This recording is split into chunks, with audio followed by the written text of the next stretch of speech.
Welcome to Captain's Chair, where I'll tell you what flight schools don't want you to know. If you're watching this because you think becoming an airline pilot is about mastering steep turns and memorizing checklists, congratulations.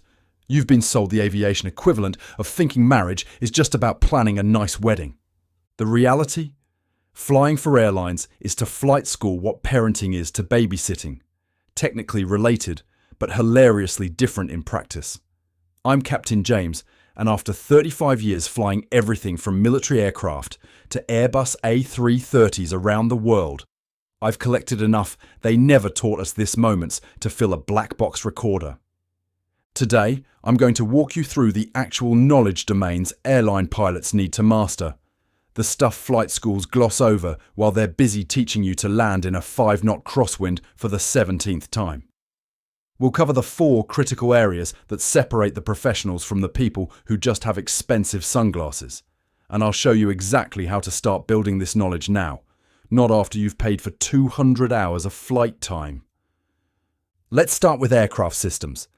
Now, flight schools will teach you that pushing this lever makes the plane go up, and pulling that one makes it go down. Essentially, the aviation equivalent of teaching you that cars have a steering wheel. What they don't tell you is that airline pilots need to understand systems integration at a level that would make engineering students weep.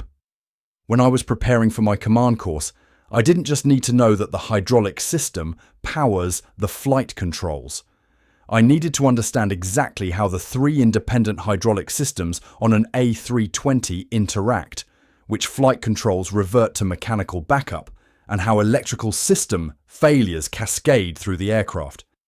This isn't just academic knowledge, it's the difference between confidently handling a systems failure and sitting in the cockpit frantically flipping through manuals like you're searching for the last page of a murder mystery.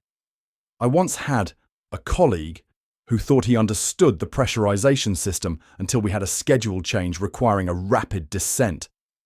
Let's just say the cabin crew's ears didn't forgive him for weeks. It was like watching someone try to explain quantum physics after only reading the Wikipedia introduction. But understanding aircraft systems is just the foundation.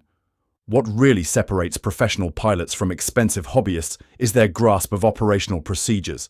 And this is where flight schools are about as thorough as a toddler cleaning their room.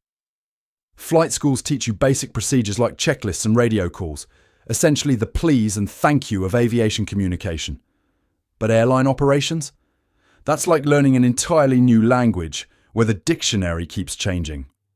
In my command course preparation, I had to master complex departure procedures, approach techniques, and contingency planning that make flight school procedures look like instructions for making toast.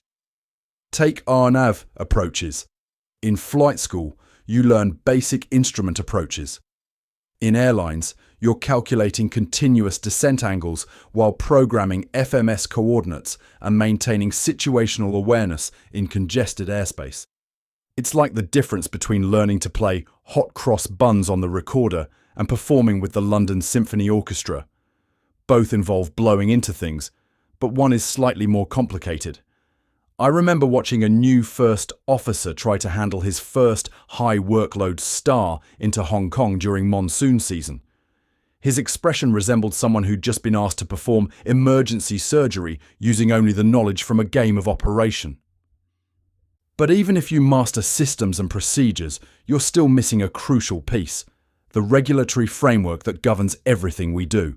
And flight schools approach this topic with all the enthusiasm of someone explaining tax law at a children's birthday party. Flight schools teach regulations as if they're just annoying rules to memorize for check rides. They'll cover basic VFR and IFR requirements, essentially teaching you the aviation equivalent of it means stop, green means go. What they don't prepare you for is navigating the Byzantine maze of airline operations specifications, international regulations, and company policies that determine everything from fuel planning to crew rest requirements. When I was preparing for command, I wasn't just reviewing regulations.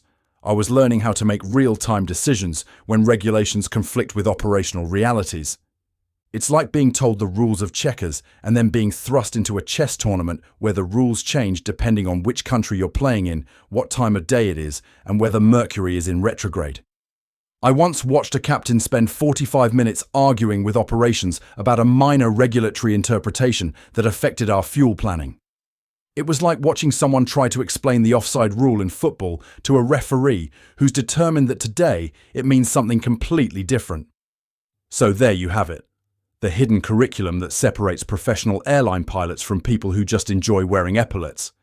Aircraft systems integration, complex operational procedures, and regulatory frameworks are the three pillars that flight schools barely mention while they're busy teaching you to fly perfect traffic patterns. The good news? You don't have to wait until you're hired by an airline to start building this knowledge. In our next episode, I'll show you exactly how to start thinking like an airline pilot from day one of your training, giving you a massive advantage over your peers who are still focused on perfecting their steep turns. If this episode saved you from the shock of discovering that airline flying is to flight school what chess is to tic-tac-toe, hit subscribe and join me next when we dive into the fourth domain that flight schools completely ignore: human factors and threat management, or as I like to call it, how not to turn minor problems into CNN headlines. This is Captain James, signing off from the captain's chair, where we tell you what they don't want you to know.